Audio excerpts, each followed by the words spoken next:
Evening snacks కి bread bajji చేయమన్నారు మా అక్క. ఆ మాట అనగానే నాకు చైల్డ్హుడ్ మెమరీస్ గుర్తొచ్చాయి.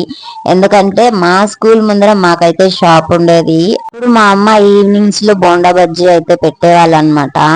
ఈవినింగ్ స్కూల్ నుంచి వచ్చిందే మాకు ఫస్ట్ అదే పని. బ్రెడ్ బజ్జీ అయితే తింటాము. మాకైతే చాలా ఫేవరెట్ అనే చెప్పచ్చు. ఆ మెమరీస్ వేరు కదండి. సరేలేండి, రెసిపీ విషయానికి వస్తే శనగపిండి, బియ్యం పిండి ఒక 2 టేబుల్ స్పూన్స్ తీసుకుంటే క్రిస్పీగా వస్తుందని మా అమ్మ చెప్పారు. మళ్ళీ సాల్ట్, సోడా, వాము వేసి వాటర్ వేసి బాగా కలిపేసి కట్ చేసుకున్న బ్రెడ్ పీసెస్ దాంట్లో ముంచి డీప్ ఫ్రై అయితే చేసేయండి. మీరు నమ్ముతారో నమ్మరో కానీ ఇదైతే చాలా బాగుంటుంది, చాలా ఈజీ కూడా. ఎవరైనా బ్రెడ్ బజ్జీ ట్రై చేశారా? మీకు నచ్చుతుందా నచ్చదా అని కింద అయితే కమెంట్ చేయండి. మన ఛానల్ సబ్స్క్రైబ్ చేసుకెళ్ళండి.